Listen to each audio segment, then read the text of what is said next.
Welcome. This is Brian Wood, Medical Director for the Mountain West AETC Project Echo Telehealth Program. Each of our weekly sessions starts with a short talk focused on issues relevant to HIV clinical medicine. The following talk was recorded live here at University of Washington. We will now take you to this week's talk. Great. Thank you, Brian, for having me. Yeah, it's always changing in the world of vaccines. I think I just spoke about COVID vaccines not too long ago and all the updates there. So this is going to be not COVID, though. I don't have any conflicts of interest to disclose. Next slide.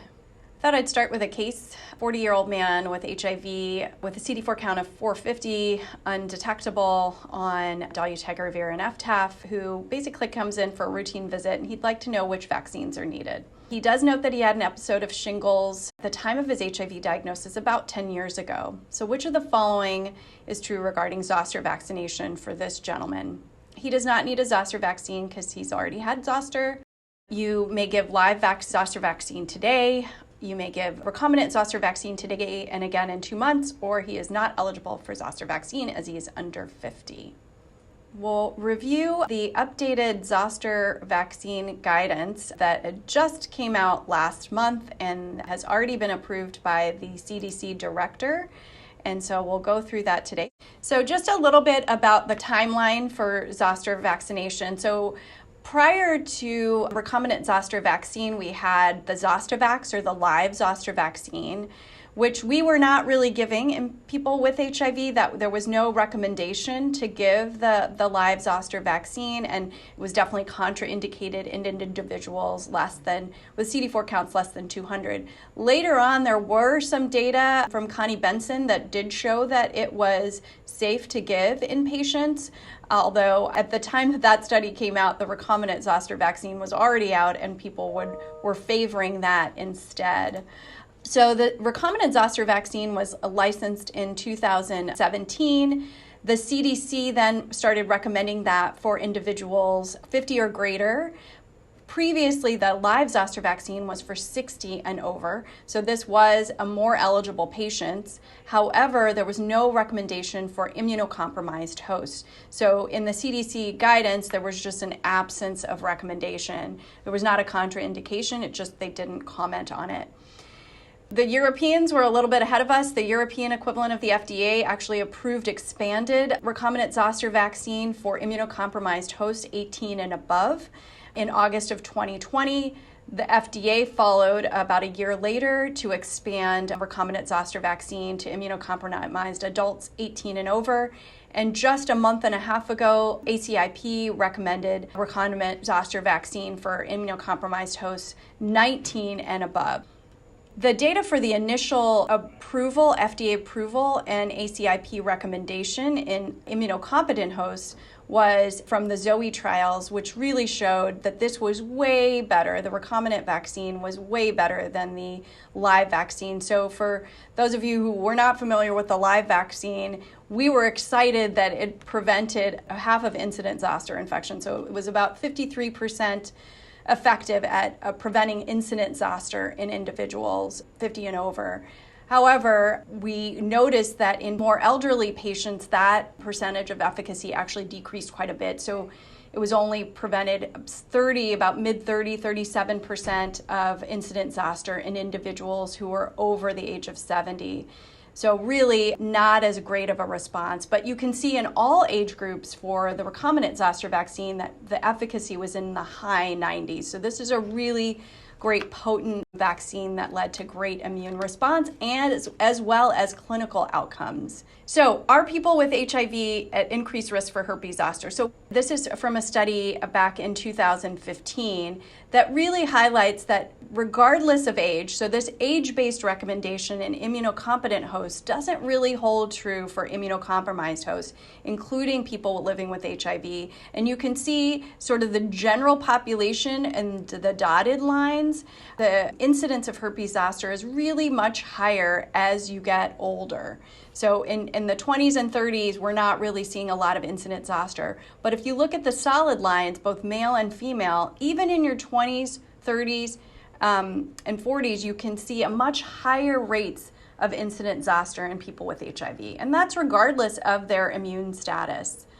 Since the FDA approval from those ZOE trials, there have been studies that are ongoing to look at prevention of herpes zoster with recombinant zoster vaccine in immunocompromised hosts. So this was a very large study with thousands of patients that was published in JAMA in 2019 that really led the Europeans to go ahead and say, let's start using this in immunocompromised hosts, that showed that the recombinant zoster vaccine was very effective compared to placebo for preventing herpes zoster in transplant patients, and there were no increased adverse effects from giving that vaccination. So in October of 2021, so just mid-October, CDC ACIP voted to recommend RZV to adults 19 and over who are or will be immunosuppressed due to disease or therapy. The CDC director that has signed off on it, but the recommendations actually don't become official until they're published in MMWR, and it will be published this January. So starting in January, this will be an official recommendation. So right now, when you look at the immunization tables on the CDC website, this is what you see, which is gray. So there's really meaning an absence of recommendation. You can see pregnancy is still going to be an issue. There's no data in pregnancy, so that will still be a no recommendation. But for immunocompromised hosts, regardless of CD4 count, we'll see 2 doses age 19 and higher. I will note that there is a little bit of a discrepancy. I said the FDA approved for 18 and over.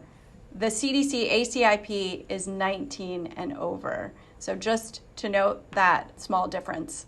Other questions that people will have is, what is the optimal timing? There is a consideration for waiting until you're on ART and suppressed, but you don't have to if you want to go ahead and vaccinate someone. It can be given to people on antivirals, so specifically acyclovir. If someone's on acyclovir suppression for HSV, you can still go ahead and give the zoster vaccine, unlike the live vaccine. And there is a recommendation to wait until there are no active zoster lesions if someone is in an acute episode of having herpes zoster to go ahead and give the vaccine. What about checking varicella titers first? So RZV is not indicated to prevent primary varicella infection. That being said, the CDC language that will come out does note that sensitivity and specificity of IgG assays can vary, particularly immunocompromised hosts and particularly the commercial assays that we use. How many of you are checking VZV titers upon entry into care when you see a new patient? That is actually a recommendation to check VZV titers and to give primary varicella vaccination. It will be interesting to see, because even if patients are non-immune, it may not be that they hadn't been exposed, is what the point is, particularly for our very immunocompromised patients. And we know that the live varicella vaccine can't be given to people with CD4 counts less than 200. And so for those individuals, there is no vaccine for prevention of zoster or primary varicella. It would just be the RZV, correct? So there is not going to be a recommendation, as my prediction, for this question of patients who may not have had chickenpox. If you were born before 1980, you may have had natural infection. If you were born after 1980, you probably got the varicella vaccine. And in those individuals, you can go ahead and give the zoster vaccine. But this will be a question that I think people will have about what to do about checking varicella titers, because currently there is not a recommendation from the ACIP when considering zoster vaccine to check varicella titers. I know that was not clear, because it's not clear right now what the recommendation will be. This same patient comes into you asking about routine vaccinations, and he's never had a pneumococcal vaccine. He's 40. So as the recommendation to receive a PCV20 today, followed by a polysaccharide, so a conjugate 20 valent, followed by a polysaccharide 23 valent in 8 weeks, and again in 5 years? Or should he just receive a conjugate 20 valent today and nothing else? Should he receive a 13-valent conjugate followed by 23-valent polysaccharide in 8 weeks and again in 5 years? Or should he get a conjugate 15 today followed by a 23-valent polysaccharide again in 8 weeks? As you know, I think David has a really nice graph of pneumococcal vaccination. It is really confusing in people with HIV to follow that. And so I know these answers are even making it more confusing probably. So whenever people are ready to show the poll, I don't know how many have responded so far. This is the current recommendation that people are following here. So I wanted to show what the new recommendation will be that has already been signed off by ACIP, or the Advisory Committee for Immunization Practices. So at the same time, around the same time in mid-October, they were busy with all things COVID as well as vaccinations for other things at the ACIP this year. But ACIP recommended to change our conjugate vaccine from the 13-valent to the 20-valent or 15-valent to all individuals 65 or greater who have not received a conjugate vaccine. As you may recall, and some people may have missed this, that we were promoting 13-valent conjugate vaccine for all individuals, regardless of HIV status, for 65 and over. But then last year, they changed that to shared decision-making, acknowledging that the 13-valent conjugate vaccine in elderly patients did not actually add much more in terms of decreasing incident invasive pneumococcal disease compared to just pediatric vaccination. So they said you can have a shared decision making with your patient about the potential benefit of that vaccine. The CDC acknowledged that this is a difficult conversation to have and that people were not uniformly having these conversations and not necessarily adopting these recommendations. And so it was leading to some potential inequity in pneumococcal vaccination for our elderly patients. They also included in their recent change in this recommendation to give conjugate vaccine, the 20-valent or 15-valent, to all 19 to 64 adults, age 19 to 64, with increased risk for invasive pneumococcal disease. So that includes people with living with HIV, asplenic folks, but then a lot of other people, our smokers, our diabetics, people with heart disease, lung disease, liver disease. It's practically everyone in your practice, most likely, that would be eligible for this as an adult. And so previously it was the PCV13, and now they've changed it to PCV20 or PCV15 for these adults. So you may be wondering, why give a PCV15 when you have a PCV20? Your PCV15, if you give that, the recommendation is to follow it with a polysaccharide 23. And this really has to do with the fact that most pediatric clinics, family practice clinics, are going to be carrying PCV15 for the kiddos. And so to carry two different vaccines may be challenging. And so this was to acknowledge that you can do either of these for the adult population at increased risk.